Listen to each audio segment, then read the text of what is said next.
Good morning, guys. Am I audible to you? Am I audible to you?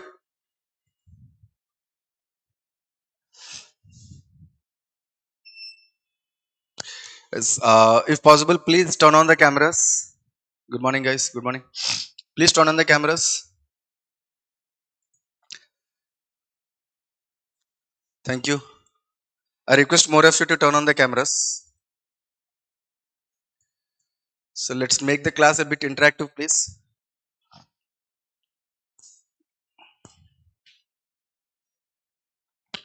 Thank you. Okay. So, welcome to Society Social Justice classes. My name is Rajakumar. I am going to take Society from GS Paper 1 and Social Justice from GS Paper 2 for you. Today, we are going to start with Indian Society from GS Paper 1. So, how many of you have gone through the syllabus before? Indian Society?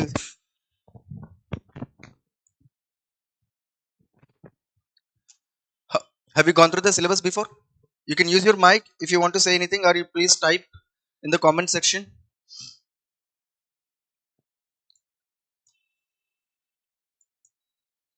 Right. So, let me open the syllabus first. This is the syllabus of Society from GS Paper 1.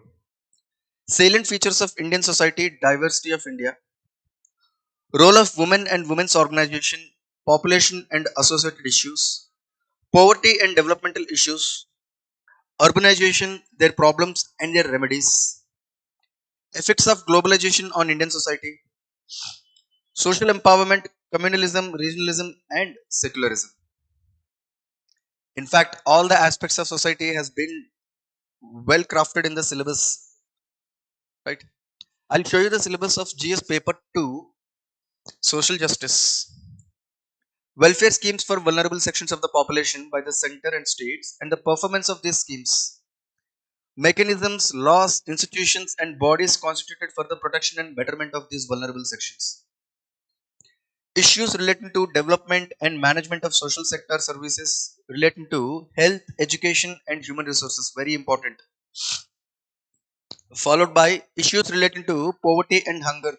Poverty was mentioned in GS paper 1 and paper 2 as well. Very important topic. Right. So broadly, this is the syllabus for paper 1 society and paper 2 sociology. So social justice. Right. So do you know the weightage of GS paper 1 society in GS paper 1? What is the weightage of society in GS paper 1? Take a wild guess.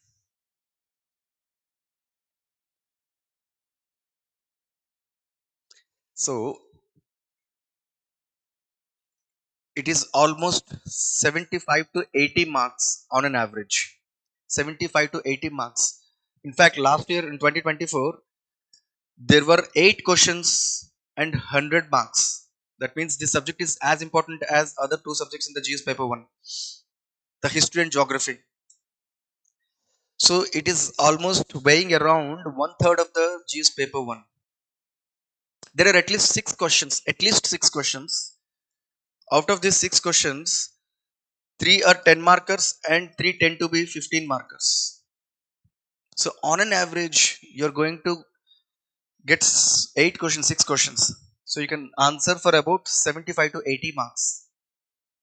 If you add social justice as well, there are at least 3 questions, on an average 3 questions from social justice in GS paper 2, which weighs around 40 marks, which means 75 plus 40, it weighs around 120 marks. GS paper 1, paper 2, society social justice, the weightage is around 120. And let me tell you the weightage of or the significance of this syllabus. I have shown you the syllabus just now. The weightage is not, the relevance is not just confined to these two GS papers. There is another paper where you can use this syllabus and the knowledge very frequently. Do you know which paper is it?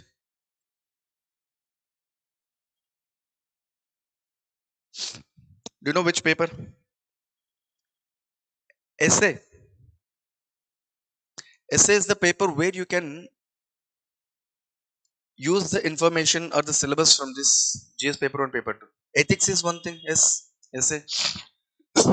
Let's see. I'll show you some of the essays which were asked in the previous year, which are loosely based on the syllabus that we have mentioned in the GS paper 1 and paper 2. See, in 2023 there were two essays. Girls are weighed down by restrictions, boys with demands, two equally harmful disciplines. This is about patriarchy, gender discrimination, role of women and women organization, and vulnerable sections. These are the two topics from GS paper 1 and paper 2 respectively, which deals with women as a topic, right? So you can directly answer this essay. A society that has more justice is a society that needs less charity. Again, an essay picked from the social justice topic. Okay. In 2021, there was this essay, Hand That Rocks the Cradle That Rules the World. Again, this is an essay about women. In 2020, there were again two essays. There can be no social justice without economic prosperity, but economic prosperity without social justice is meaningless. This again, social justice, the importance of social justice, inclusive growth, which was mentioned in the GS paper 2 social justice topic. Patriarchy is the least noticed and the most significant structure of social inequality. Again, women topic. Look at this essay. South Asian societies are woven not around the state but around their plural cultures and plural identities. It squarely fits into the first line of the GS paper 1 syllabus, society syllabus. Salient features of Indian society and diversity. If you are well versed with the topic, it is easy. This essay is going to be a cakewalk for you. Neglect of primary health care and education in India are reasons for its backwardness. Again, directly picked from the syllabus. Health, education, development of human resources, and poverty. Poverty anywhere is a threat to the prosperity everywhere. So, if you add this intangible weightage, which you can, where you can answer the essays by using your knowledge from GS paper 1 and paper 2, the weightage will go beyond the 120 marks that are relevant from the GS paper 1 and paper 2 respectively. At least one essay can be answered, which means the weightage is around 250, right? So now that you understood the relevance of this syllabus from the point of view of your GS examination, needless to say how it is important for sociology optional students in the paper 2, of course. But apart from that, even for all the rest of the GS students, for all the other aspirants where GS papers are common, the weightage is around 250. Okay. So how are we going to deal with this subject? Coming back to the syllabus, this is the syllabus. See, looking at the syllabus, probably it may appear that there is nothing to be learned for the first time in this topic. For example, unlike your geography or economy or polity, where you are about to learn these concepts for the first time after you started your preparation, probably having born and brought up in India, if I have to talk about the caste system, you can always talk about you can write even four sentences about it. There is nothing to be learnt about caste system for the first time, probably. Okay. For example, patriarchy, gender discrimination, which we see from the day-to-day life, urbanization and its issues, which we experience and witness from the day-to-day life. Society is one subject where the experiential learning would make it appear that there is nothing else to be learned from this subject, which often makes the students go gaga over these questions that are asked in the GS paper 1 from society, because the subject tends to be abstract. There is nothing to learn but difficult to answer the questions. Okay, so let's look at the questions, the kind of questions that are being asked. We all know about the caste system, isn't it? Look at this question. Caste system is assuming new identities and associational forms. Hence, the caste system cannot be eradicated in India. Comment. It is an analytical question. You know about the caste system. But are you aware of the changing nature of the caste system according to the evolution of the modern day society? That is important. What are the new identities that the caste is assuming? What is the new function of the caste system? Despite all these developmental forces, increasing education, secularization of the society, why are we still talking about the caste system? Why is it so central to our discussion? Why it is become a part of our syllabus? Because it is still relevant in some parts. And what are those aspects in which it is relevant? That is something that you have to analyze. That is why you need preparation for this subject. Your experiential learning may or may not be useful to write the answers. Look at this question. Why do some of the most prosperous regions in India have an adverse sex ratio for women? Give your arguments. We all know in India sex ratio is very adverse. It is around not even it is around 940, isn't it? We all know there is gender discrimination. We all know the sex ratio is very skewed. Probably, if I ask you to write down the reasons, probably you can come across one or two or three reasons. But the question is, why is it more in the prosperous regions? If you look at the sex ratio of some of the developed states in India, like Haryana and Punjab, it is much worse than the rest of the national average. How do you explain this? You need deeper analysis of this topic. Look at this. The life cycle of the joint family depends upon economic factors rather than social values. Discuss. Again, we all know about joint family. We were part of the joint family. Our significant part of our life has been, has witnessed this joint family and its dynamics. But we have witnessed a change and the evolution in the family structure from joint family to nuclear families. Then what is a joint family? What is the life cycle of a joint family? And what factors are contributing to for its evolution? That is again analytical. The same thing. How is the growth of tier 2 cities related to the rise of new middle class with an emphasis on the culture of consumption? We all know what is a middle class, what are its characteristic features, but what is this new middle class? How is it different from the old middle class? How is what it has got to do anything with urbanization, especially tier 2 cities? So, based on the sample questions, see, based on these questions, these are all previous year questions. Okay, based on these questions, at least it now you might have understood that our experiential learning or abstract learning is not enough to answer the questions. You need deeper analysis of it. Okay. So now that you understood the demand of the paper, a demand of the syllabus, the question is how do we deal with this? So how am I going to deal with this? I'm going to break down each and every line of the syllabus into multiple topics and subtopics. For each and every topic and subtopic, we need to cover all the 360 degrees dimension. For each and every dimension, you need to have at least 4 to 5 solid arguments with examples and data so that you can write a decent answer for a 10 marker question and 15 marker question. Right? So that is the intention. That is how we are going to do it. For example, let's start with these salient features of Indian society. Let's say how are we going to break down the syllabus? We'll start with the salient features of Indian society. Okay. Please be interactive. I request more of you to say something when I ask you. Okay. Please turn on the cameras if possible and use your mic to answer your questions, to answer my questions. And also, please write down your answers if you're not able to use your mic. Okay. Let's make the class as interactive as possible. This is a subject where the monologue is not going to help you, and we need a lot of brainstorming, and I need this back and forth answers, question answers from this discussion. Okay. So let's start with this first line of the syllabus, which is salient features of Indian society. Salient features, that means those features which are like DNA of Indian society.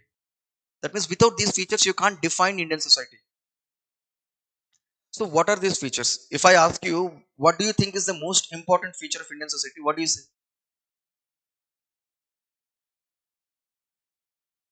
Anybody? What do you believe is the most important or most caste system? Okay, good. Caste system is very unique to Indian society, right? It is very salient. Anything else? Diversity, right? Very good. Diversity. Anything else? Culture. See, every society has its culture, but what exactly? Which part of the culture? Okay, let's start with diversity. Okay, diversity. Okay, I believe diversity is the most important aspect of Indian society. Okay, it's not to say that other societies do not have diversity, but see, if you see the present day, modern day European societies and North American societies, even they are diversified societies. But the difference is that in these societies, the diversity has been a result of recent migration in the last, you know, 3 to 4 decades, or probably 5 decades. But in India, diversity has been an integral part since the ancient times. That is why it is a salient feature. It is not something which has been added to the Indian society just 5 decades back due to globalization. Unlike that has happened in the Western societies. Understand? So diversity, very important feature of Indian society. We often boast about our diversity, and honestly, yes, we should. So when I say diversity, which diversity are we talking about?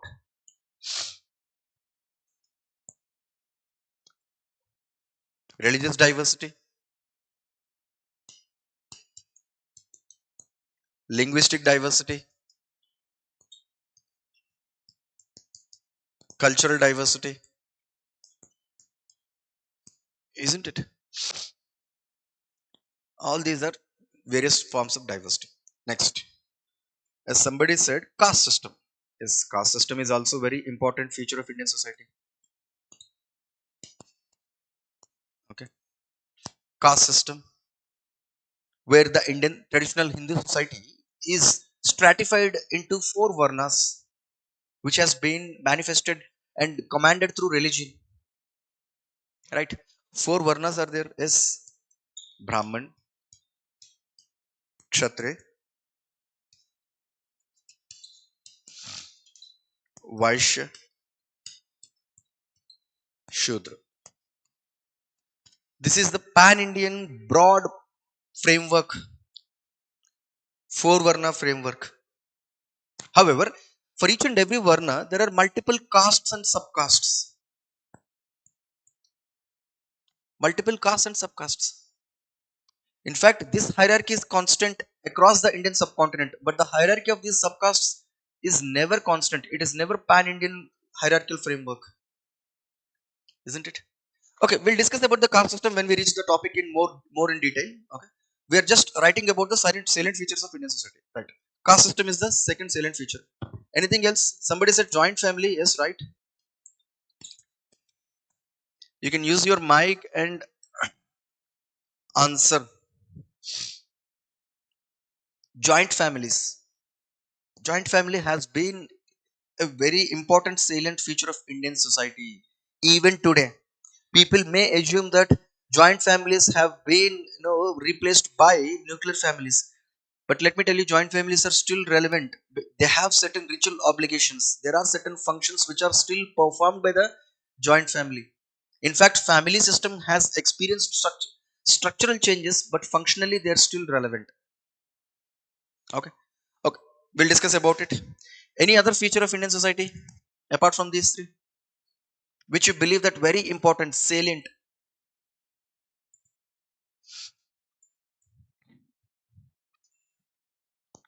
Anything else? Patriarchy, right?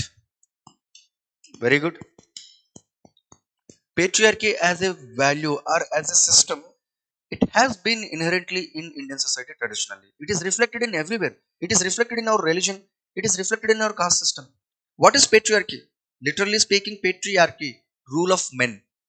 Okay, which means there is domination of men over women in all the spheres of life, be it religion, be it caste system, be it economic aspects, political aspects, even in the family, marriage, kinship.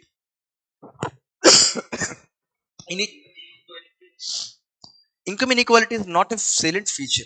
It is a manifestation. It is an outcome, consequence. It is not a feature of any society. Okay. Patriarchy. Okay. Good. And religiosity. Indian society by nature is highly religious. We are talking about the traditional Indian society. Probably you are assuming that India has been experiencing this modern forces of secularization like education, economic development. We have established this modern days democratic secular state. The state is equally treating all the religions with no special recognition to any religion, at least on paper. Okay. Which means it is not to say that religion has lost its relevance. Indian society is highly religious, spiritual. So religiosity, despite the onslaught of modern forces of secularization. See, Sandeep, secularism is not a salient feature of Indian society. It is contradicting this statement. India has experienced secularism, just like any other state, just like any other society. As and when the society develops into the modern day society, they do experience some secular forces. It is reflected in education, economy, political aspects, all the other aspects of life. Apart from the religious, all the non-religious aspects of life are going to be slightly deviated from the religion. Definitely yes, but secularism is not a salient feature of Indian society. Okay, our secularism as a political ideal is different, right? So religiosity, even today, religion determines lot of aspects like your diet, the dressing pattern, the occupational patterns, right? Very good. Yes, religion determines your diet, dressing patterns, occupational patterns as well. Certain religious groups are either accommodated in certain occupations or barred from certain occupations, taking up certain occupations. So occupational patterns are pretty much influenced by the religion. Art and architecture, even the architecture is religion, influenced by religion even today. So there is strong influence of religion on non-religious spheres of life even today. Needless to say, what is the significance of religion in politics, right? So this is also one of the salient features of Indian society, right? Very good. Anything else? Diversity, caste system, joint family, patriarchy, religiosity. Are we missing anything?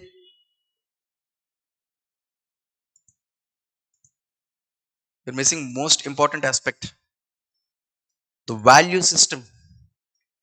India has specific value system.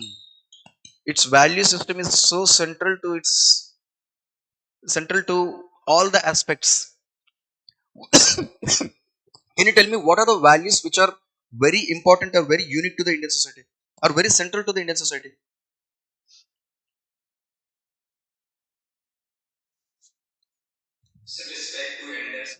Respect to the elders, right? Very good. Respect to elders. This value system is ingrained in our culture. It is ingrained in our culture. It is ingrained in the in the language itself, right? See, I'll just give you an example.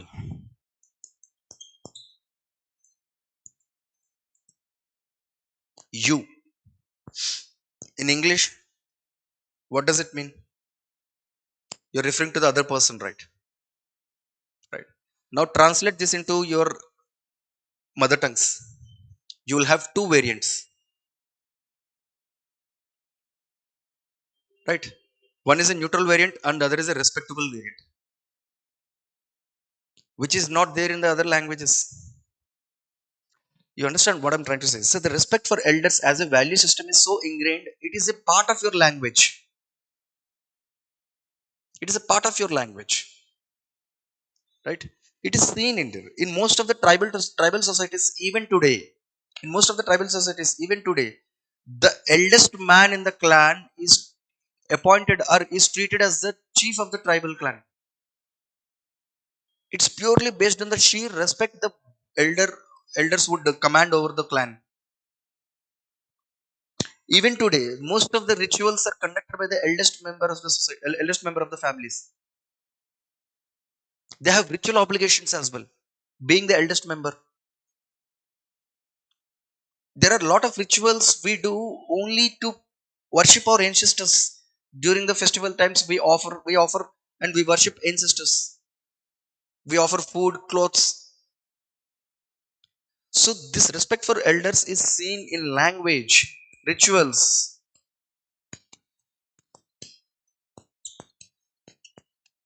and most of the councils, caste councils, are headed by these elders. So the respect that comes from the sheer age. Second, most important value you're talking about, tolerance. Tolerance is very, very important. It is very important feature of our value of the Indian society. What is tolerance? That means you're accepting the existence of another school of thought, other philosophy, other religion, other language. Even if you don't act, even if you're not accepting the substance of this philosophy, but you're accepting the existence of it. You may not agree to it, but you're accepting its existence. Tolerance. And there is another feature, a notch higher than the tolerance, that is syncretism. That means you're not only accepting its existence, but also you're ready to exchange, negotiate, argue with them. So this tolerance and syncretism has led to the diversity. These two are very important for this diversity. In India, we have had this religious diversity throughout the evolution, thanks to the tolerance and syncretism. That means two different schools of thought, two different philosophies, they mix together. They exchange the ideas. We might have seen this in the Bhakti and Sufi movement. How Bhakti saints have borrowed some elements from the Sufi saints, Sufism. How Sufism has borrowed some elements from the Bhakti movement. It is not only seen in the religion but also in the culture, art, architecture, Hindustani music, Indo-Islamic architecture. What is it? It is a manifestation of syncretism, isn't it? So it is seen in religious sects and cults, art and architecture,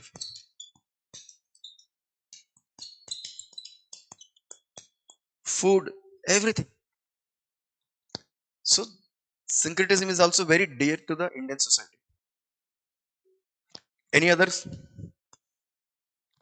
Other important value system is collectivism. Collectivism. In the traditional Indian society, it is always about the collective. It is about the family. It is about the kinship. It is about the village. It is about the religion. Or is it about the much larger community, some other larger community, language? It's not about the individual.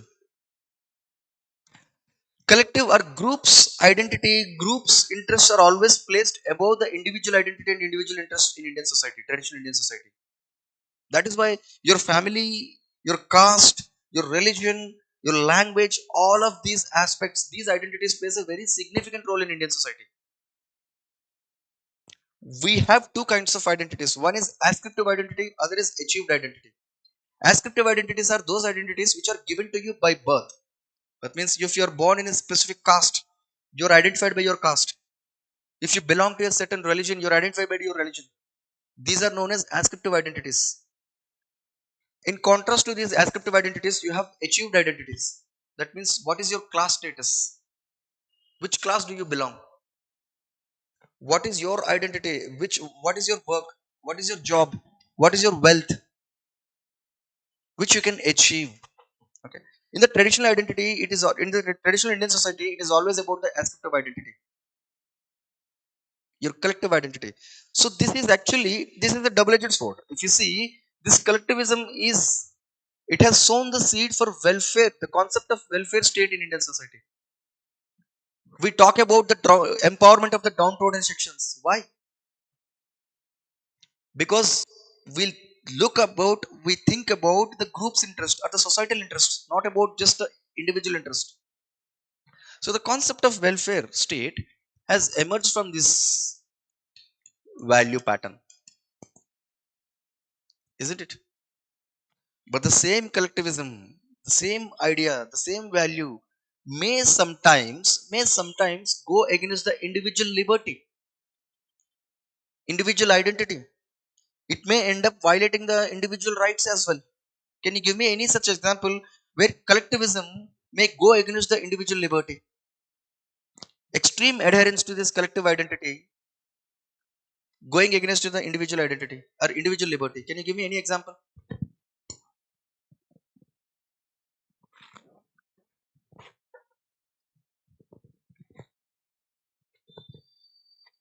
Honor killing. What is it?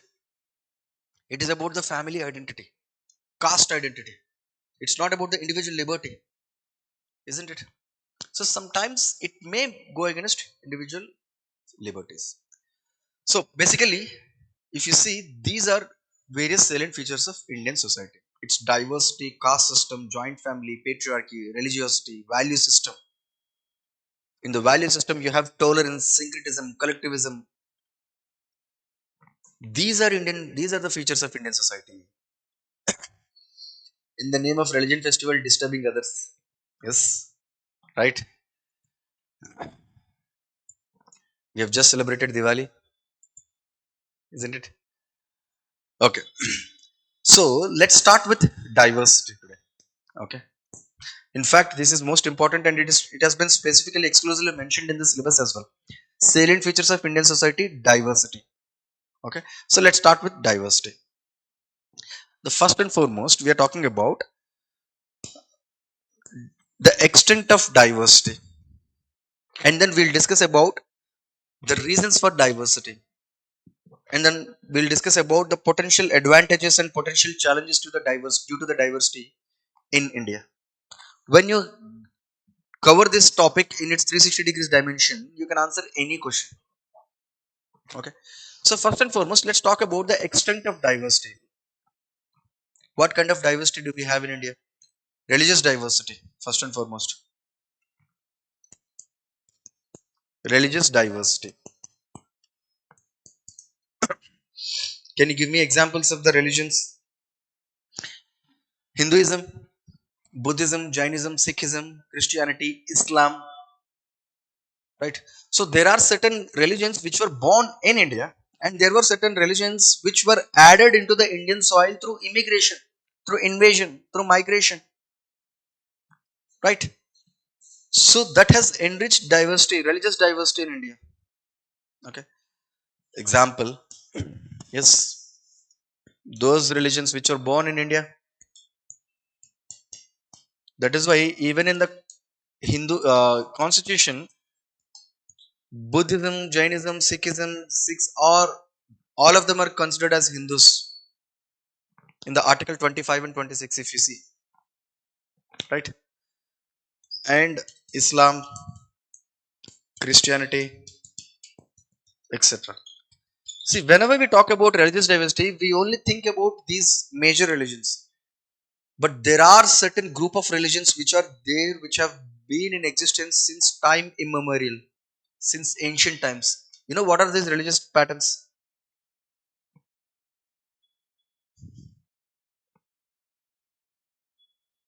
There are certain religions which are there, but they're hardly talked about. Atheist is not a religion. Atheist is not a religion. Religion is something. Ajvika's voice is not clear. Is it the same for everybody, or please do let me know? Clear? Okay. I'll try to speak louder. Okay. If you don't understand, if you can't hear anything, please do let me know. Right? So, apart from this, there are other religions. There is a group of religions. We call them animism. There is a word to it, animism, which is generally followed by tribal groups, which means those religious belief system who worship the natural objects like trees, lakes, rivers, ponds, mountains, where they where they believe that where they seek divinity powers from these natural objects. So animism is not a religion as such. Animism refers to a group of religious practices which have some common characteristic features. In India, most of the tribal religions are considered as a category in the animism category. Okay. So this is about the extent of religious diversity. See, needless to say that in each and every religion there are multiple sects and cults as well. Tribals are also part of Hinduism. Slightly debatable topic. Tribals are part of the Hinduism or not. There are multiple sociologists who has dwelled into this topic. There are contrasting opinions, but there has been enough religious interaction between the Hinduism and the tribal religions. Okay, there has been enough exchanges between them. It is difficult to draw a line, but it is also not correct to say that it is completely Hinduism. Okay, since centuries together, during the civilization, they have always maintained their unique religious beliefs, their rituals, their own patterns. Okay, next, religious diversity is one thing, and caste diversity. What do you mean by caste diversity?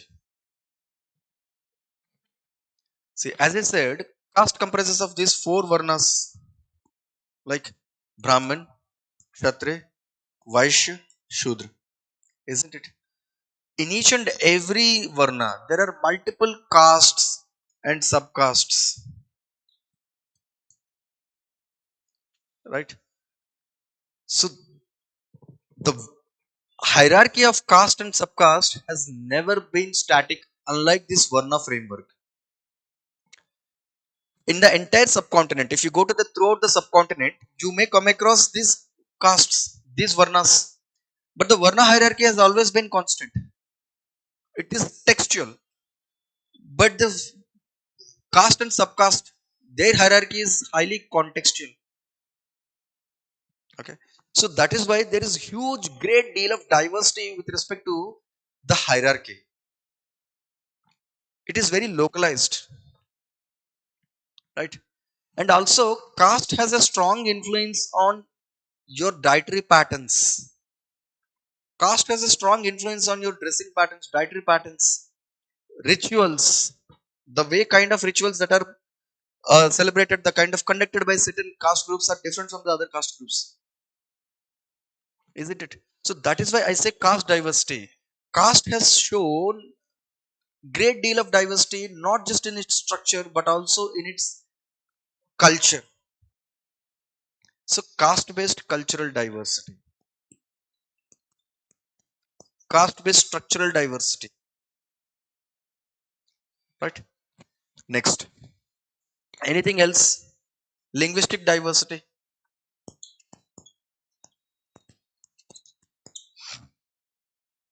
Linguistic diversity.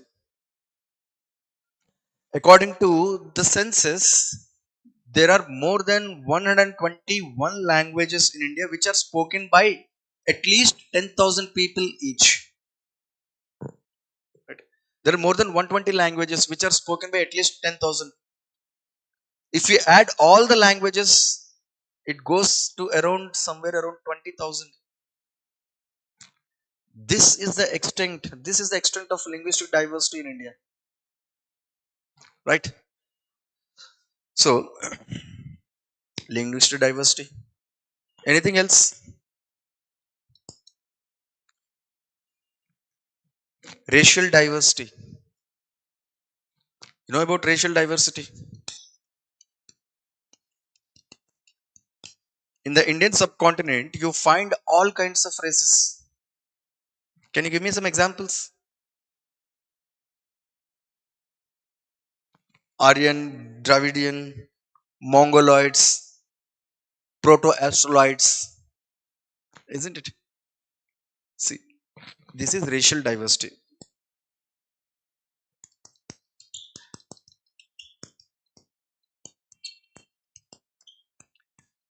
So you don't have to worry about the classification because it is not very much important for the society or sociology until and unless you are preparing for anthropology.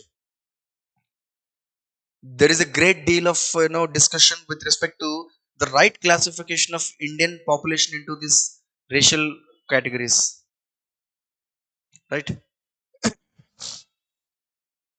uh, Mongoloids, proto-Australoids. Some examples.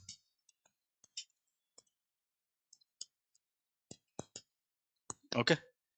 Now, why are we discussing about racial diversity if it is not very much important for society? You know what is important for society? Understanding the society. It is not the racial diversity, but it is the ethnic diversity which is important. Ethnic diversity. Tell me how ethnicity is different from race. For our understanding, our ethnic identities, because ethnic identities are very important, they try to influence or determine the life chances of an individual. So my question is, how race is different from ethnicity?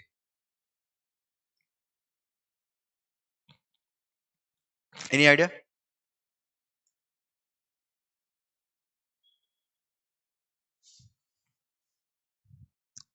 Let me tell you this. A race, somebody answered, let me read the answer. Ethnicity is culture based while race is hierarchy based. Hierarchy based, otherwise even ethnicity is also hierarchy based. For example, caste is ethnic identity. It has nothing to do with the racial identity. Caste is ethnic identity, but there is a hierarchy, isn't it?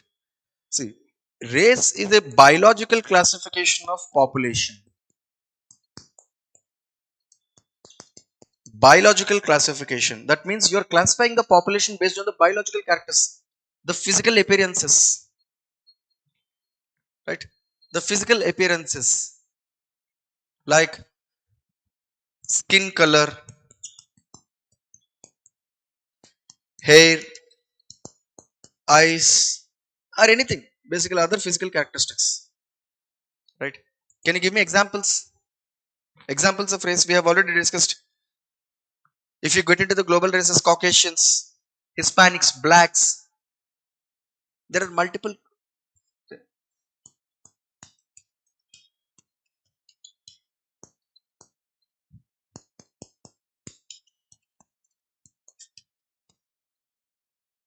right? It is a biological classification. Unlike ethnicity, which is a socio-cultural classification, ethnicity is a socio-cultural identity based on other socio-cultural factors like your language, religion, caste, etc. Example: Punjabi, Tamilian, Kashmiri, the region as well, Pahadi. These are socio-cultural identities, right? Examples: Punjabi, Kashmiri, Pahadi, Tamilian. So that's why we call it ethnic wear, ethnic food. We don't call racial wear racial food, isn't it? So ethnicity is a socio-cultural identity. This is a closed group. Race is a closed group. That means you're born into it, and you can never change your racial identity. Michael Jackson could not change his racial identity despite multiple surgeries. You're born into it, and it is eternal. Unlike ethnicity, which is actually not very much open, but not as closed as racial identity. It is an open group. Even if you are born, for example, a Tamilian who is born and brought up in Punjab probably may have more cultural identity with Punjabi culture rather than a Tamil culture. The same thing goes with all those Indians who were born and brought up, this second generation and third generation non-residential Indians in the Western countries. Though they're racially Indian in origin, but their outlook is completely Western. The food, the music, the language, the value system, the goals, everything. So it is relatively open, not as closed as race is. That is the difference between racial identity and ethnic identity. Huh. Most of the times, the racial identities and ethnic identities may overlap, but they're different. From the point of view of societal understanding, we are more concerned with the ethnic identity rather than racial identity. We are more concerned about ethnic diversity rather than the racial diversity. That means religious diversity, linguistic diversity, cultural diversity, regional diversity, caste diversity. They are important to us. You understand? So, this is the extent of diversity in India. Right. Now, the question is how come India is such a diverse country? What do you think are the reasons for this diversity? Have you ever thought why and how India has so much of diversity? Invasions, right? Good. Anything else?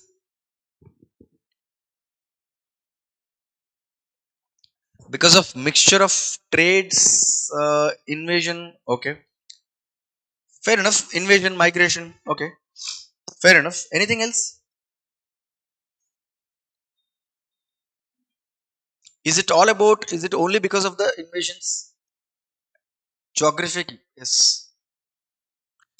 I rate geographical diversity as most important feature than invasion. So, anyways, let's start with geographical diversity. How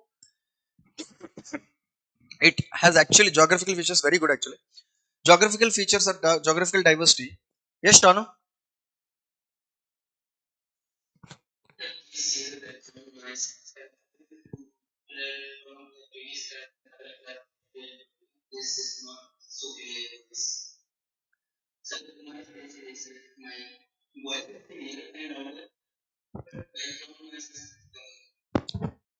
Is it the case for everybody?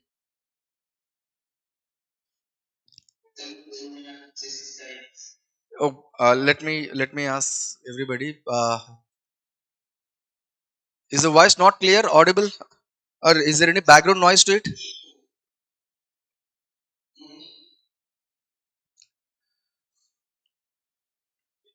Is there too much of echo?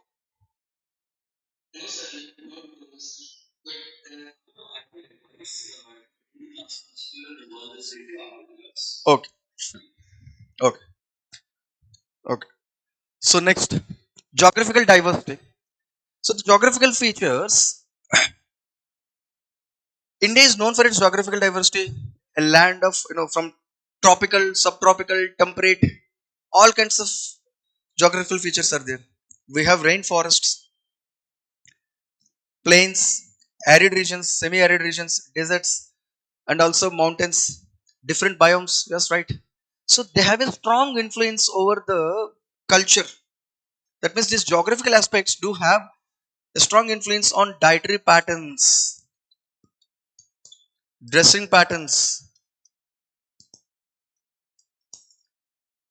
your rituals as well, festivals. So the dietary pattern of Rajasthan is different from the dietary pattern of some Bengalis or Malayalis. Where is it coming from? It is coming from the local cropping pattern. And the cropping pattern depends upon the agroclimatic condition, which is a geographical feature, isn't it? The same thing goes with the dressing pattern,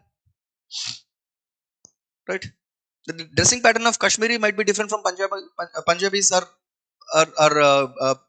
Bengalis. It has something to do with the geographical features. And the same thing goes with the festivals. If you see, the harvesting festivals are different for different regions. Harvesting festivals are celebrated as per the local agroclimatic conditions, right? So geographical diversity brings this, right? Even in the same religion, this religion is celebrated differently in different regions. Art and architecture. Art and architecture. Even within the same religion, you have different kinds of architecture. The architecture is heavily influenced by the local geographical factors. If you look at the housing patterns in different parts of the India, reflects the local geographical factors, geographical features. The material that is available in the in the local geographical climate, right? Right, that's a good example. South temples have water storage, while Nagara temples usually don't. It has something to do with the geographical factors. Even in fact, the language, the script is also heavily influenced by the geographical factors. For example, you might have seen most of the South Indian languages or the Eastern Indian languages are slightly curved, whereas North Indian languages are have sharp edges. It has a there is a research which has been conducted on the linguistic phonetics and all scripts as well. There is a theory which says that it has strong geographical factor behind it. In the southern part of India, they used palm leaves, whereas in the northern part of India, they used rocks to engrave the scripts. So on the palm leaves, you can't afford to have if you have to engrave something or write something on the palm leaf, you can't afford to have sharp edges. So it tends to be curvy. So that is the extent of geographical features that has on the culture, right? So that's it. Geographical diversity and invasions, migration.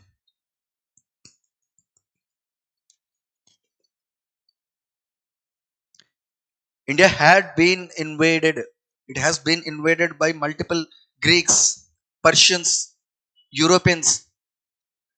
So when they invaded or when they migrated to the Indian subcontinent, it has not just resulted in the demographic diversity, but also they have brought their cultures along with them. They brought their religion, they brought their cuisine, they brought their culture, they brought their language, they brought everything, which only added and enriched India's existing diversity. Good. And other aspects. Is there any other reason for diversity? How did the Indian society preserve this diversity for so long? It wouldn't have been possible had it been not for its value system. We have been talking about India's value system, if you remember. What are those two values which are so central to the Indian society? Tolerance, syncretism. The tolerance and syncretism has accommodated this growth of multiple religions, sects, cults, languages, right? In fact, these sects and cults have celebrated these local languages. If you remember, Buddhism and Jainism, unlike the traditional Hinduism, the Buddhism and Jainism, they used local languages like Pali, Prakrit. They used Ardhamagdi script to penetrate their languages, to penetrate their religion deeper into the society, right? So all this comes from tolerance and syncretism. These value systems, these values are very important for the diversity, right? And also, this diversity couldn't have been preserved without the contribution of certain rulers. India have been fortunate to be ruled by certain kingdoms or rulers who have richly contributed to this diversity. For example, Ashoka's policy of Dhamma. What is Ashoka's policy of Dhamma? What is the policy of Dhamma? It is not a religion. It is not a new religion. As most of the people assume that Dhamma is a variant of Buddhism. No. Dhamma is a principle of coexistence. It is a principle. It is a non-religious principle which preaches coexistence of multiple religions. It preaches tolerance. In fact, from the policy of Ashoka's policy of Dhamma to Akbar's policy of Deen Ilahi, which is more of congregation of different religious people, religious scholars, and brainstorming, exchanging ideas. In fact, Sri Krishna Devaraya, who richly contributed to the literature. Sorry, he had a congregation of 8 poets, often belong to different languages, right? And there were certain rulers who promoted certain cults, Ajivika sect, Buddhism, Jainism, Ninars, Alvars, all these sects which have been emerged, they were actually contributed, they were actually propagated and patronized by some of the rulers. Had it been not for their patronization, we would have not seen the growth of these Ninars, Alvars, Ajivika sect, even Buddhism, Jainism. So the contribution, that is important. Contribution of historical rulers.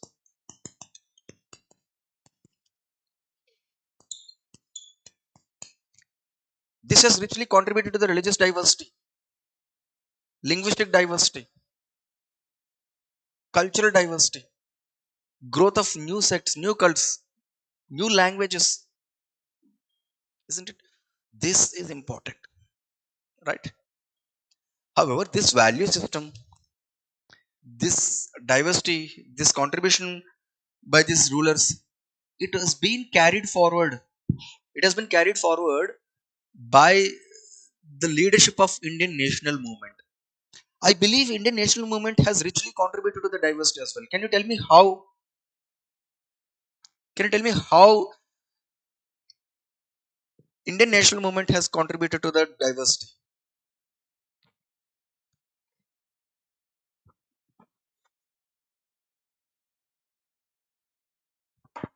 Any idea?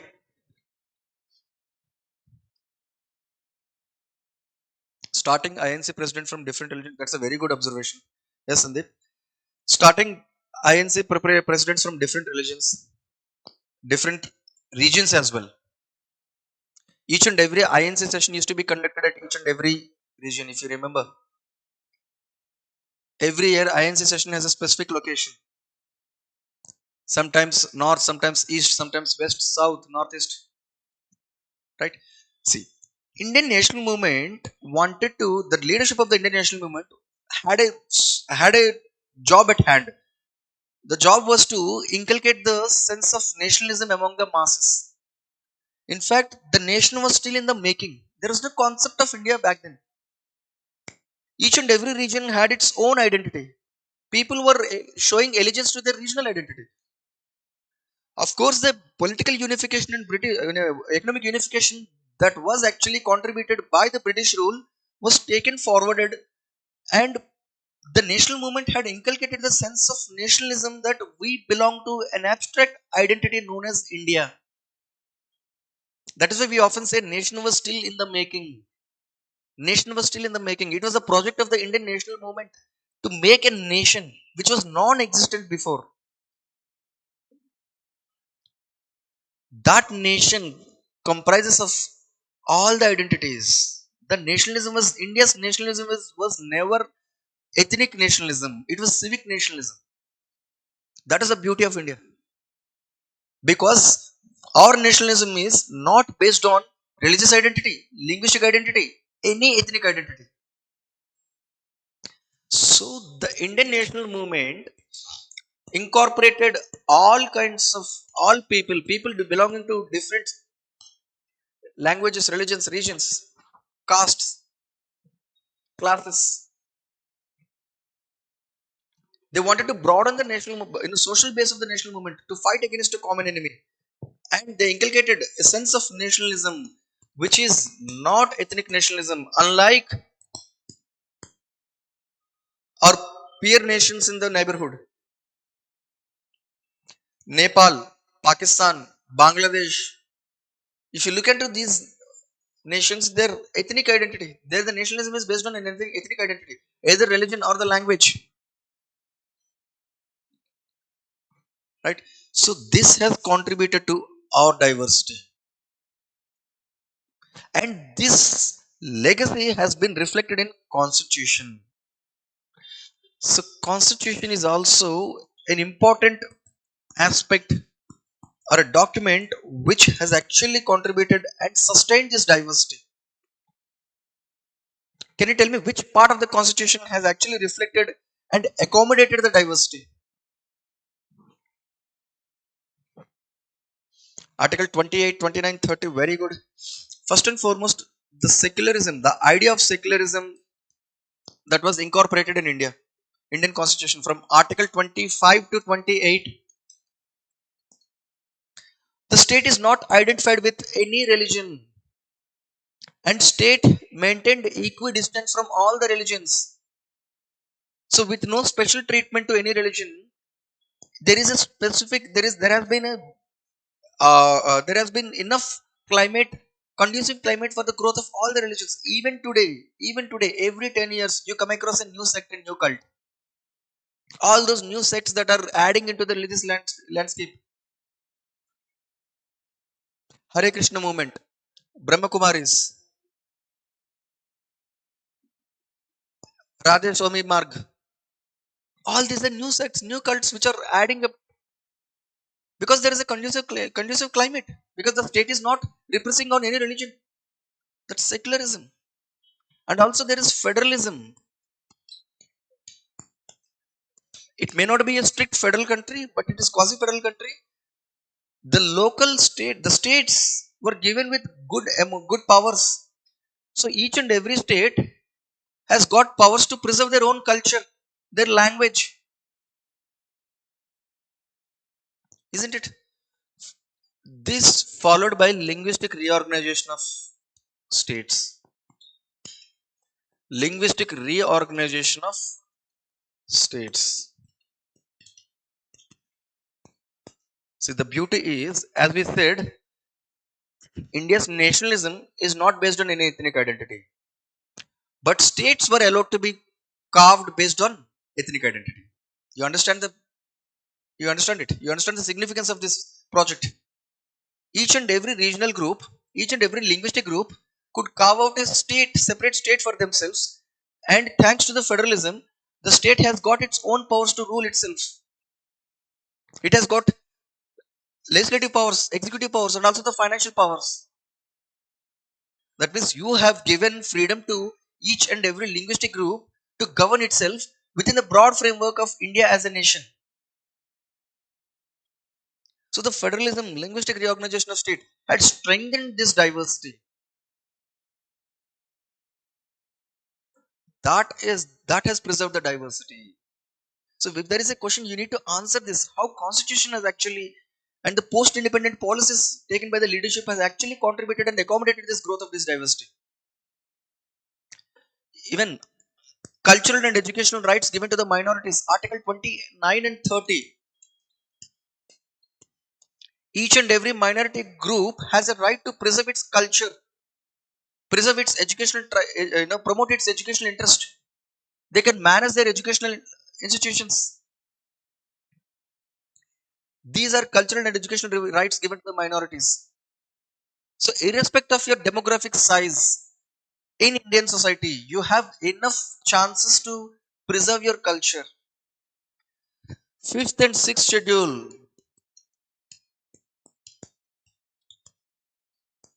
I'm sure you're done with your polity. Okay. Fifth and sixth schedule. What is it?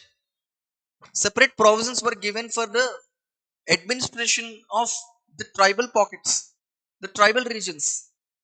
So they were given certain powers, certain legislative, executive powers were given to preserve their culture. Certain judicial powers are given to the tribal councils under sixth schedule, which can settle the disputes based on their customary laws and procedures. Right? They can take up any rule to preserve their culture. In fact, in the sixth scheduled areas or the fifth scheduled areas, the governor can tweak the law made by the assembly or the parliament to make it suitable to the implementation in the tribal pockets. Why is it? Why the constitution has given that? given that a special provision for the tribal people, because to preserve their cultural aspects, that has preserved the diversity. You can talk about on and on what the constitution has done. Okay, so these are the reasons for the growth or the preserving the diversity in India, right? So that is why we still talk about diversity, because it was not just a historical feature, it is still a continuing feature, and the diversity is only adding up, enriching day by day. Understand? Right.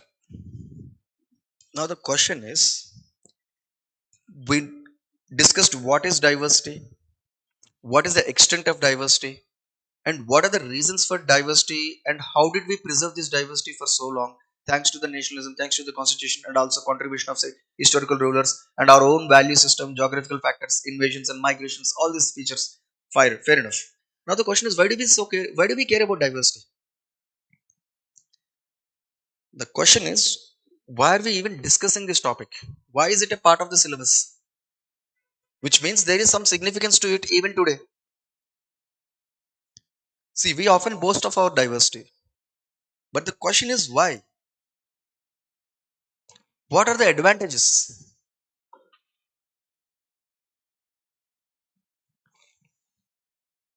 Any idea?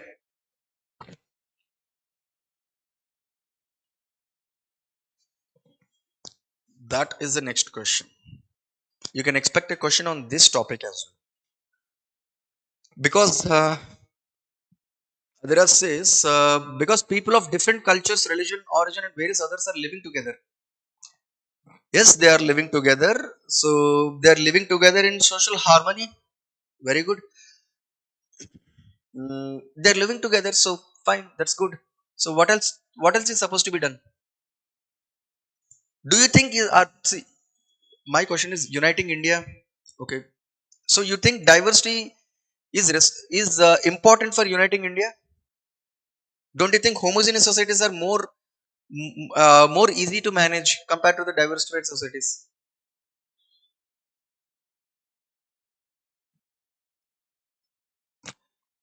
The tangible, yes, yes. Mm. Mhm. Right, right. You're there. Just build upon it. So how is it contributing to something that is very important for a society, for a modern day society? See, diverse societies, right argument. Diverse societies tend to have political stability compared to the example that you have given. Take the example of India. Take the example of subcontinent and the countries in the subcontinent. India, relatively stable compared to the peer group. We have seen political instability in Pakistan, Myanmar, Bangladesh, Nepal, and they are not diverse societies. In a diverse society, there is a chance of autocracy. Sorry, in a homogeneous society, there is a chance of autocracy, which is not possible in a diverse societies. No single ethnic group or no single individual can control the political aspects, political authority. There is always balanced, the power is shared among different groups, and there is a strong debate and discussion is always there, which is the bedrock of the democracy. So our diversity contributed to the strengthening of democracy. So that is important aspect. Strengthening of democracy leading to political stability, because we are always open to the idea of a different ideology, and the power is properly balanced, shared among different groups. So this leads to political stability, right? Can you give me any other economic examples or economic aspects? What kind of advantages that diversity may bring to the country?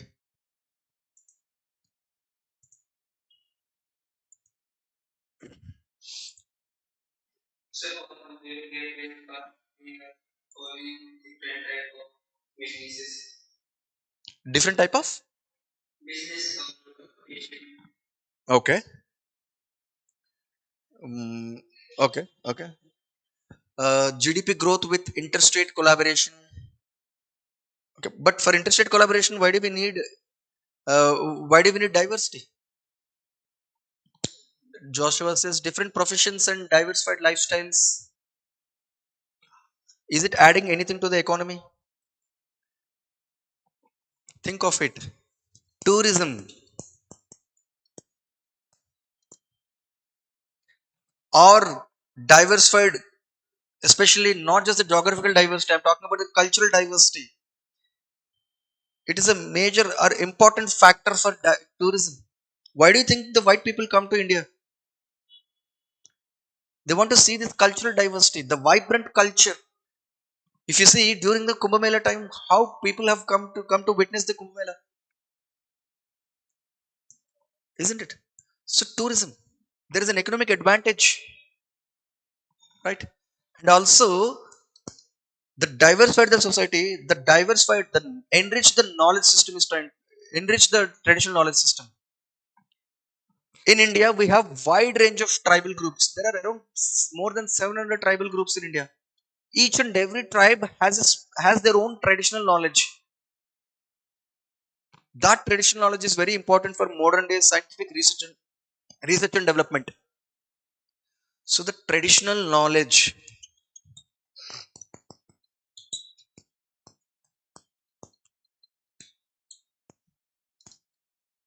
the diversified the society, the more and the enriched traditional knowledge it would have. For example, let's say Ayurveda. Let's talk about the traditional medicines that we have in Indian society. Ayurveda, Sovarikpa, Siddha, Unani, Yoga.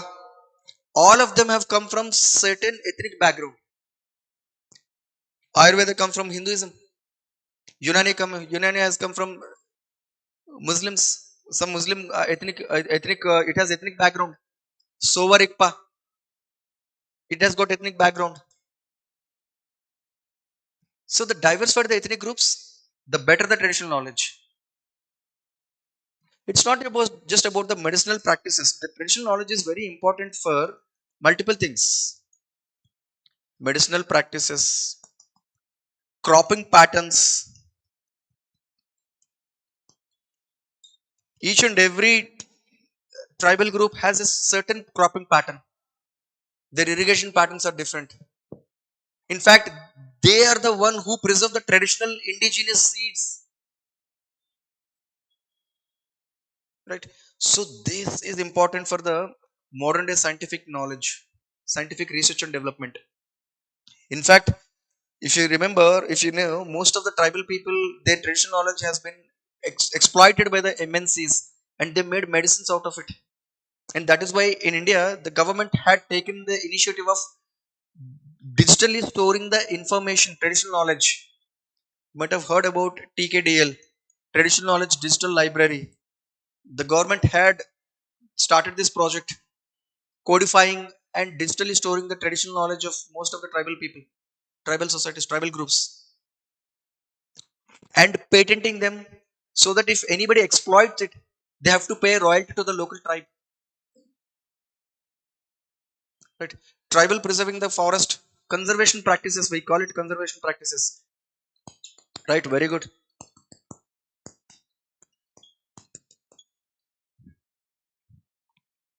So the concept of sacred groves is what? It is the in situ conservation practice. That means a certain patches of land in the forest are supposed to be inviolable. They are not supposed to be violated. We have to preserve the biodiversity. Right? So these are the traditional knowledge which are important that comes from our diversity. Right? And one thing is very important for diplomacy that India has because of its diversity. What is it?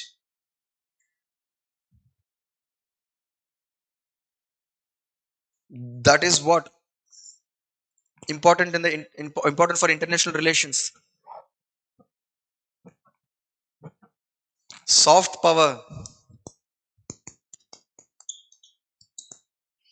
Soft power. NAM. NAM is an old concept. No more NAMs. You have to align as per your interest. Okay. But in soft power, soft power diplomacy, right? India has got this soft power owing to its diversity. India has always been respected because of its strong democratic credentials. Its economic power is a separate thing, obviously. But apart from that, its strong democratic credentials and also its diversity. India has got maintained its fine line of balance in the West Asia. We have got good relations with Israel. We have got good relations with Saudi Arabia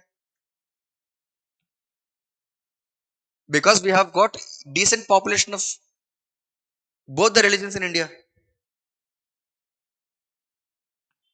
Right? We have got good relations with Iran and Israel.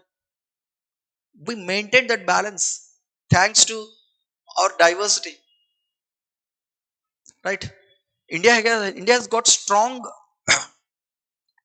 diplomatic relations with multiple countries thanks to our diversified diaspora. Thanks to our diversified diaspora. Right? Even today, our traditional practices are recognized and celebrated globally. For example, yoga. Every year on the International Day of Yoga, it is celebrated across more than 100 countries. We are putting forward our culture on the global stage. Or art, traditional medicine practices, culture. In the modern day society, it is the movies. How the movies are actually celebrated in the global stage. So that gives us soft power, which is not there in some of the similarly developed homogeneous societies. The kind of soft power that India is not there with Brazil or South Africa, other BRICS countries probably.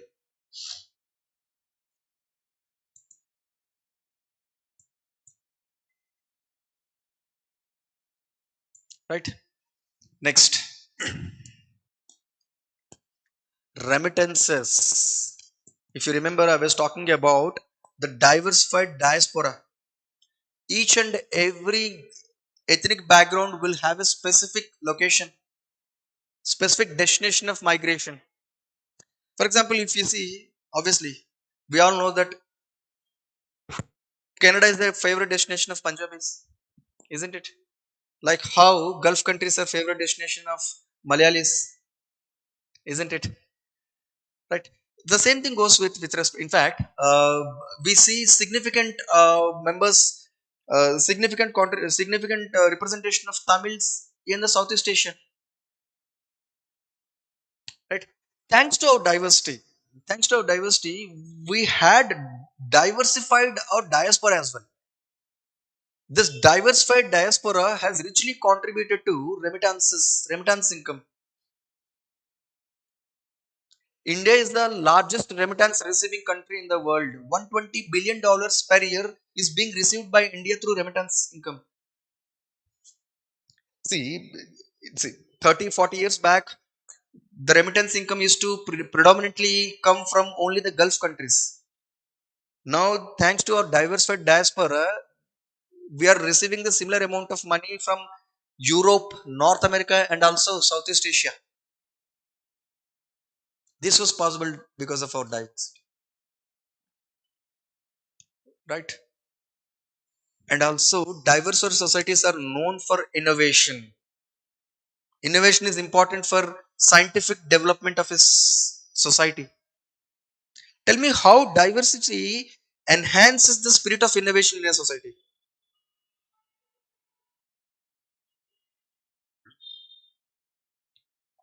Can you tell me how diversity enhances the spirit of innovation in society?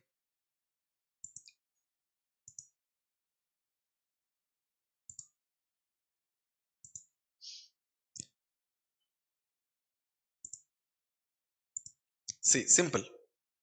In a diverse society, people get this idea, people are accommodated to this idea of accepting a different ideology.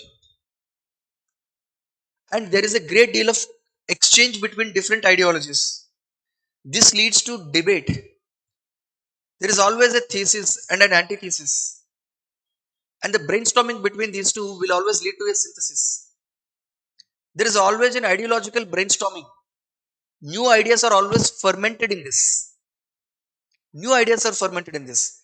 This leads to innovation. That innovation is not talking about, I'm not just talking about the scientific and technological innovation. That might be political innovation. That might be economic innovation. That might be a cultural innovation. For example, Indo-Islamic architecture. What was it? It was an innovation. Hindustani music. What was it? It was a new innovation. It happened because of this diversity. Had there been no diversity, there would have been no cultural exchange and there would have been no innovative products. So that is diversity societies have and it's developed this spirit of innovation in the society. It might be political innovation as well. For example, India has innovated its own model of secularism. In fact, the concept of secularism was emerged in European society, and European societies are relatively homogeneous societies. When the concept of secularism emerged during this French Revolution time, when they wanted to separate the state from the religion, it occurred from a completely different historical perspectives. It was a homogeneous society. But that concept of secularism is not conducive for Indian society, which is a diverse society. For this reason, India has innovated its own model of secularism. India is neither federal country nor unitary country. It is a quasi-federal country. India is neither judicial supremacy country or parliament sovereign country. It is something between. The power is balanced clearly among different organs. Right.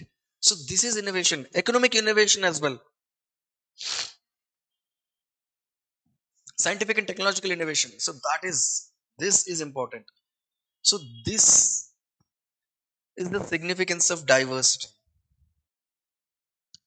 Apart from being ideologically, uh, you know, apart from ethically or ideologically, it is very important to preserve the diversity. There are some other tangible benefits to it. There are some political, technological, scientific, and also economic benefits to the society because of the diversity. Understand? Okay. As such, let's see some of the questions before getting into the potential challenges to the diversity. Let's see some of the questions that were asked in the previous year. What makes the Indian society unique in sustaining its culture? Discuss. What makes the Indian society unique in sustaining its culture? Discuss. It was a previous year question, 2019 question. Try answering this question. I'm going to discuss this answer tomorrow. Okay. Also, look at this question. India's diversity has been a source of its civilization strength rather than a weakness. Comment. Okay. Again, it's talking about its significance. Right? These are the kind of questions that are asked. So now you understand why I'm getting into each and every dimension and writing down the arguments. Understand? Okay. Look at this. So we understood what is the extent of diversity. We understood how India could preserve its diversity for so long and what are the reasons for diversity. And also we understood its significance, its political, economic, scientific significance to the Indian society. Apart from that, are we not overstating the relevance of diversity? Don't you think there are no challenges because of this diversity? India has witnessed recurring challenges because of this diversity, right? So let's talk about the potential challenges that may emanate out of the diversity to any society, especially Indian society. Can you give me any examples that India had witnessed, the kind of challenges that India had witnessed because of this diversity? Communalism, right? Communalism. Okay, let's start with this. What is communalism? Heightened sense of belongingness to a particular religion. Your religion identity becomes more important than any other identity, like national identity or linguistic identity, anything. Irrespective of your linguistic identity, regional identity, national identity, You identify yourself with a particular religion, and that religious interests are placed above all other interests, and that will lead to eventually conflict between different religious groups where you believe that your religious interests are different from the other religious interests. Your secular interests of particular religious group is different from the secular interests of other religious group. When you start to believe it, that sows the seeds for communalism. If one belongs to a particular religion and the other belongs to a different religion, it doesn't mean that they have different secular interests. Like, what are the secular interests? Educational, economic, political interests. It may not be necessarily different, but they assume that they are similar, they are different. That leads to the conflict, that leads to politicization of the religion, right? Communalism. So the idea, the chances of communal conflict is much higher in a very religiously diversified society, and India has no exception to it. India has been witnessing this communal conflict, recurring communal conflict from time to time. Of course, we'll discuss more about the communalism when we discuss the topic later on, that why do we see too much of communal conflict, and when religion become a, communal identity, all these things. Okay, so this is a potential challenge. Second, regionalism, right? Good. Regionalism, the same thing. What is regionalism? Again, the sense of belongingness to a particular regional region is often higher than your sense of belongingness to a particular nation, and there you believe that your regional interests are more important than the national interest. And the extreme adherence to this regional identity, which is a manifestation of regionalism, may be manifested in certain aspects. It is expressed in separatism. That means you want to separate from the nation state. Any example from the separatism? Any example? Separatist movements in India, Khalistani movement, or separatist movements in the northeast, especially in Nagaland, the greater Nagalim, Kashmiri separatism, all these things. So this is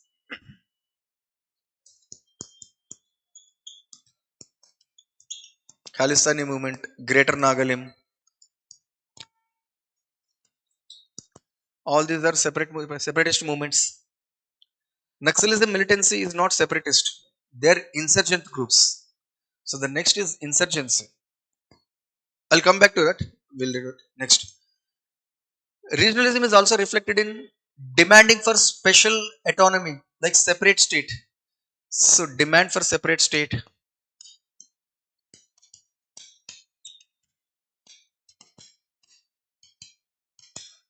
isn't it? The diverse for the regional identities, the more the demands for more states. In fact, if you look at the last 5 states which have been formed in Indian society, India, they were born out of this regional identity, like Telangana, Chhattisgarh, Jharkhand. Even today, they're asking for separate autonomy, political autonomy. Where is it going on? The fight for political autonomy. You're not reading newspapers? What is happening in Ladakh? It is also a manifestation of regionalism, right? Demand for better political autonomy. I'm not saying that it is good or bad. It is a manifestation of regionalism. Your region has a specific issue, and that grievance is put forward in asking for demanding for separate state or political autonomy. And also sons of soil tendencies. You might have heard about sons of soil tendencies.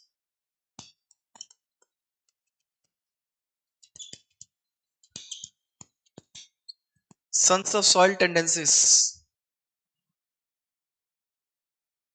where there has been a demand for a certain demand by a certain linguistic groups or certain regional groups, where they believe that they have the first right over the local resources, natural resources, financial resources, and also job opportunities. economic opportunities. So these sons of soil tendencies, all these come from regional identities. The diversified the regional identities, the more chances are there for the regionalism to be manifested in all these things: separatism, demand for separate state, sons of soil tendencies. This is a potential challenge due to the diversity, right? And as somebody said, ethnic conflict, very right. Ethnic conflicts. The more the ethnic identities are there, the higher the ethnic conflicts. The chances for higher the possibility of ethnic conflict. Linguistic conflicts we often see in the linguistic conflicts in the even in the urban areas nowadays. Even in the urban areas, we are witnessing linguistic conflicts, and also other ethnic conflicts. In the northeast, we have witnessed a bloody ethnic conflict in the last 2 years or 3 years. See, the basic idea is that when there are multiple ethnic identities in a society and they compete for common limited natural resources, financial resources, and economic opportunities, if one or the other social group is marginalized, it may eventually lead to ethnic conflict, because your economic issue is no more an economic issue, it becomes an ethnic issue. Your political issue is no more a political issue, it becomes an ethnic issue. The moment you become marginalized, either ethnic, economically, or politically, it immediately turns into an ethnic issue. So these ethnic conflicts often emerges because of inadequate distribution of natural resources, the competition for natural resources, the competition for financial resources, and economic opportunities.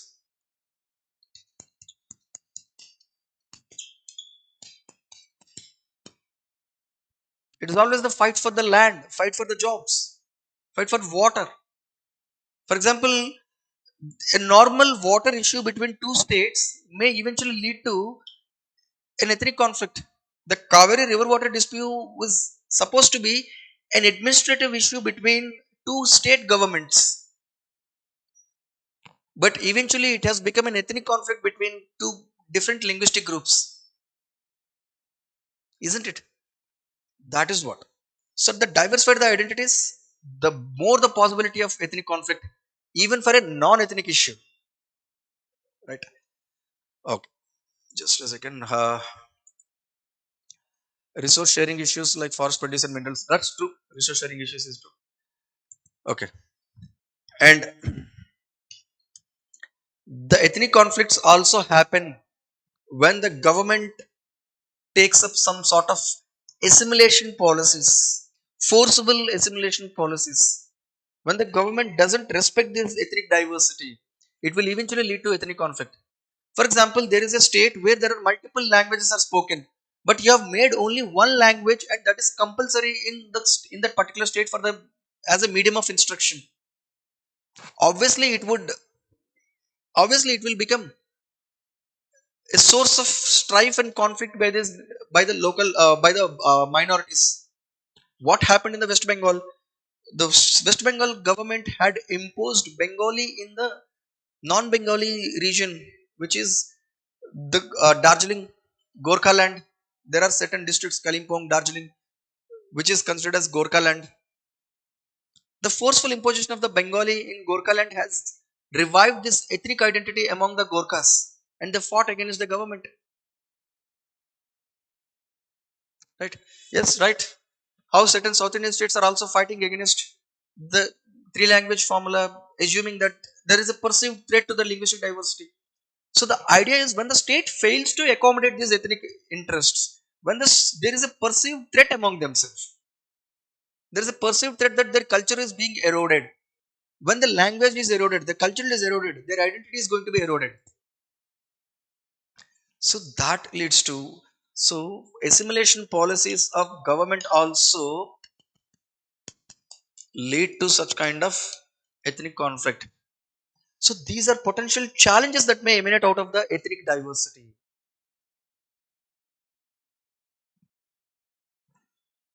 right? And also the diversity may lead to political fragmentation. Political fragmentation. See, in India, we have a political party for each and every language, region, caste, religion as well. So the diversified the identities, the more political parties you will have. Having a political party to promote the interest of a certain group is not bad, but if it leads to political fragmentation, you will have coalition governments and unstable governments. This political fragmentation may lead to political instability because there is no policy coherence, lack of policy coherence.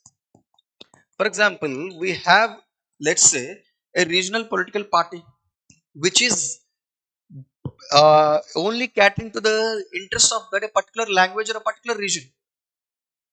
Nowadays, even within the state, there are certain political parties which are purely based on a certain regional identity within the state, and they promote the interest of that particular region, and that may often come into conflict with the national interest, or it may come into conflict with the regional interest of other political party.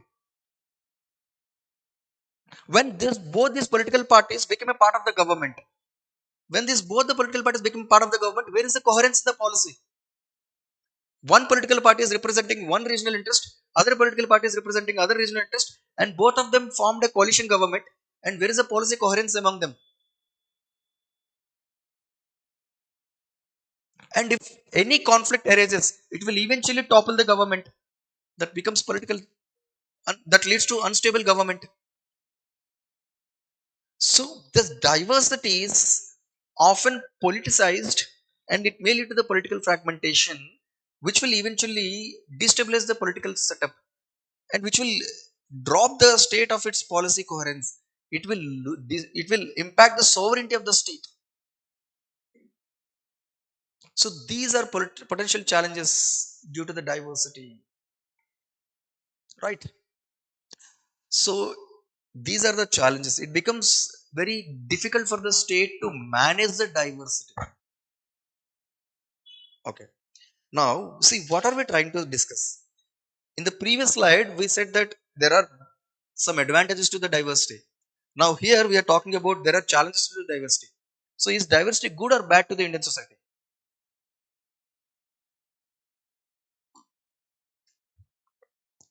My question is diversity good or bad to the Indian society? What are you going to say?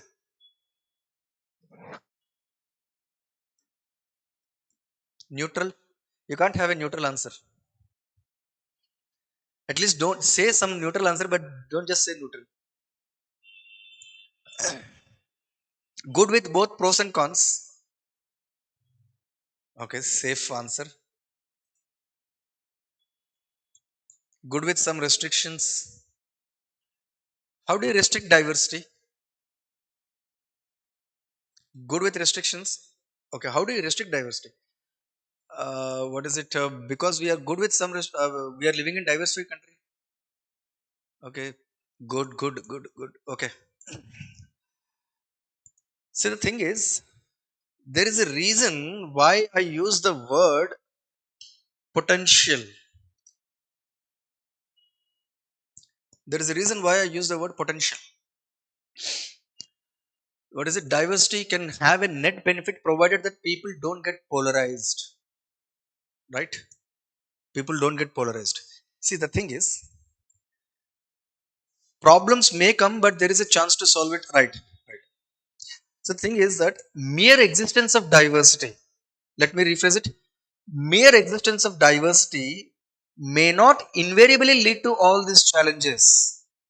It is a mismanagement of the diversity that may lead to these challenges. Diversity is a salient feature of Indian society. You have to deal with it.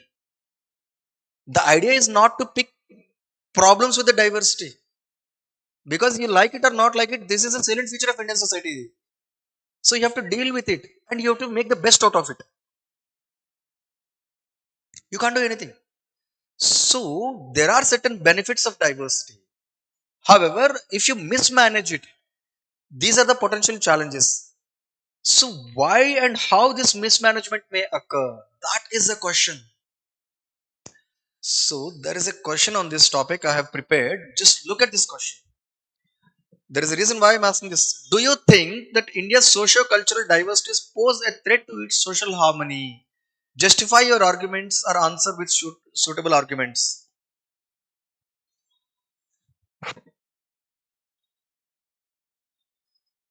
Okay.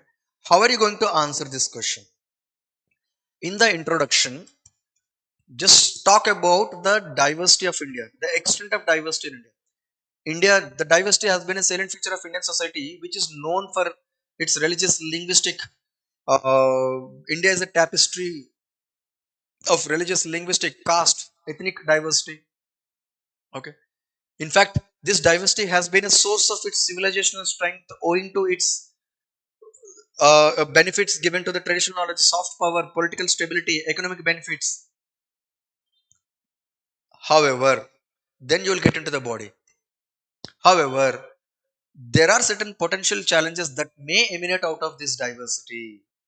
These potential challenges are communalism, regionalism, ethnic conflict, political fragmentation, which may end up threatening the social harmony, end up threatening the national sovereignty, integration.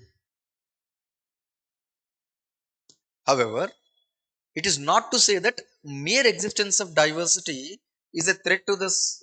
Mere existence of diversity will invariably lead to the potential challenges of the diversity, will invariably lead to the threat to the social harmony.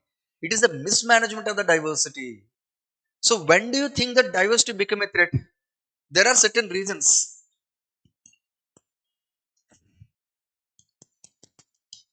When diversity becomes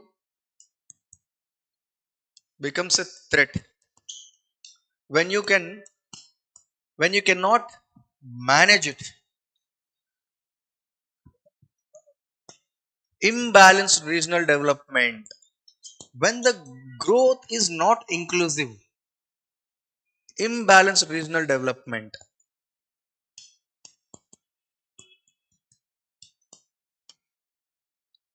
imbalanced regional development will eventually lead to regionalism.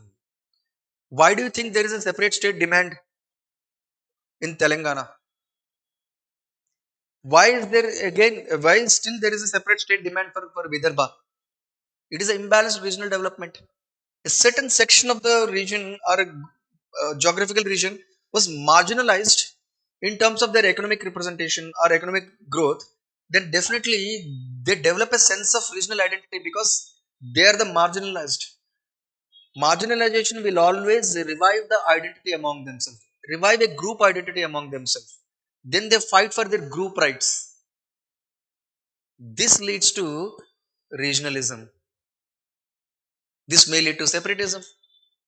This may even lead to insurgency, right? And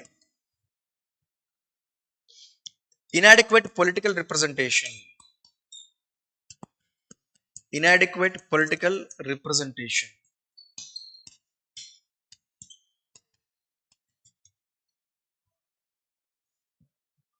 When not all the groups or all the social groups, ethnic groups are not adequately represented in the government, then they do not feel that they are part of the state.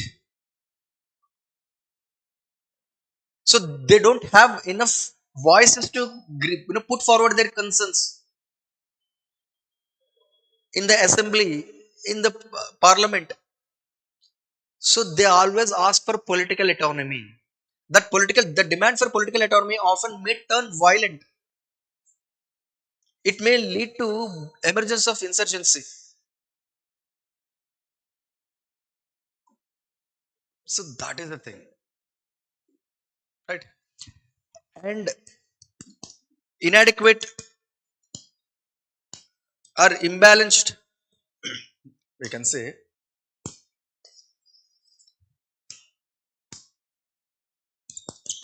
imbalanced distribution of natural resources.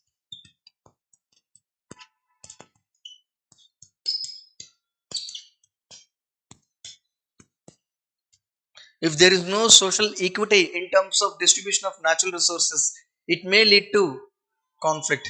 For example, there is a river and the river is flowing among three or four states, and one or two states are taking most of the river water, leaving little water to the lower riparian states. What should be the normal administrative conflict between two state governments would eventually lead to an ethnic conflict between the two regions. Best example, river water disputes. River water disputes will eventually lead to ethnic conflicts. People will start blaming each other, right? So it might be water, it might be land, or minerals. Minerals. For example, take the case of Chhattisgarh, Jharkhand, Odisha. What is common among these three regions? They are mineral resource rich regions. However, they're few of the backward states in India. We often call it resource curse. Despite sitting on the most economically important resources, they could never take advantage of it. This is because the benefits of these mineral resources never attributed to them. They developed this idea of Naxalism, insurgency. Local people were displaced. Tribal people were displaced for the mineral exploration. That means you are utilizing the mineral resources for the development of somebody else, but not the benefits are not being given to the local population. So that is what imbalanced distribution of natural resources. That leads to insurgency. That resulted in left-wing extremism. Understand? And forcible imposition or assimilation policies. Forceful assimilation policies.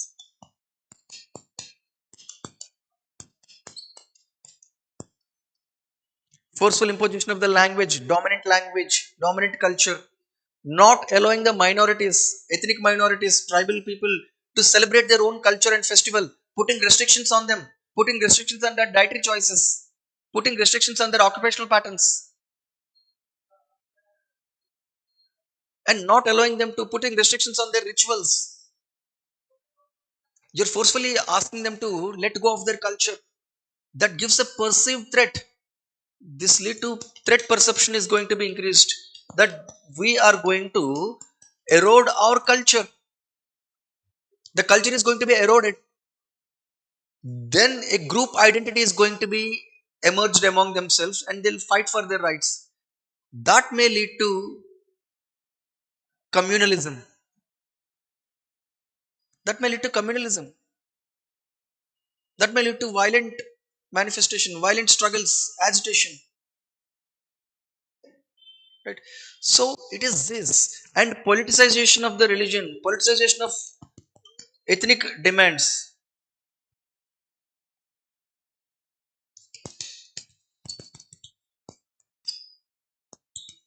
politicization of ethnic identities.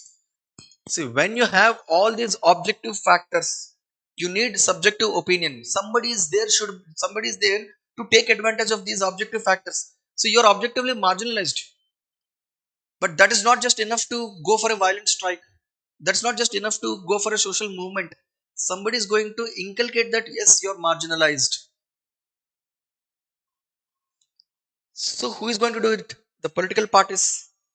When the ethnic identities or ethnic issues may get the solutions. See, all these issues have solutions. It's not that you can't solve them.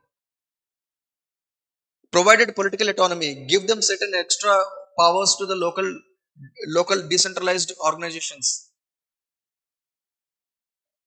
Reserve certain resources to the local population. You can do. There are solutions to it. But if you don't want solutions, but you need political patronization of these ethnic identities, ethnic demands, and take advantage of the political aspects, then there is never a solution to it. So it is the politicization of the ethnic identities, especially politicization of the religion. So these are the reasons. So mere existence of diversity will not may not necessarily lead to these challenges. It is a mismanagement of the diversity which leads to this challenge. How do we mismanage them? Here, this is how we mismanage them. Then diversity became a threat. So that is the topic of diversity. So what did we learn today? What is diversity? What is the extent of diversity? And what are the reasons for diversity? How did India preserve diversity for so long? And what are the advantages to the diversity? What are the potential challenges to the diversity? When diversity may become a threat? That means we have covered all the 360 degrees dimensions of a particular topic. Now you can answer any question on it. I have given three questions and I explained you how to write answer for this question, and I'm sure you can answer these two questions as well. This is a previous year question. These are practice questions for the future exams. Okay. Okay. Let me tell you something. I figure out that you might be writing the running notes. You don't have to do that. I'll explain you what I'm going to do in each and every class. These are the PPTs. The board work PPTs are going to be saved and converted into the PDF, and it will be given to you. And whatever that I have taught in the classroom is also be given in the form of a PDF notes with full explanation. If at all you're feeling difficulty in following the notes, nothing to worry. I request you to follow the class more than writing down whatever I teach, because everything that I teach is going to be reflected in the PDF notes and also be written in the PPT which will be handed over to you. So for each and every class, I'm going to give you two files, one PPT and other notes PDF. Okay, for every class you are going to receive two files, right? So nothing to worry about the notes. You don't have to. In the first class, I'm not going to give any notes. I'm just going to give you. I'm going to give you the PPT only. From tomorrow, I'm going to give you two files for each class, right? So I don't want to dictate the notes because I would want to touch upon multiple dimensions rather than dictating it. Notes will be handed over to you. It is going to be pretty comprehensive. Nothing to worry, right? So do you have any doubts? Do you have to ask anything?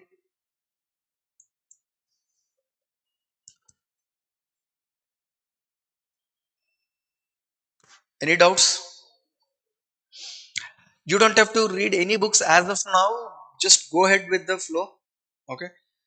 NCRT book is fine for for society, but again, since it doesn't involve too much of concepts, and anywhere we are dwelling deeper into the discussion, right now you don't have to worry about anything. Just follow the PPTs and follow the notes and try answering the questions.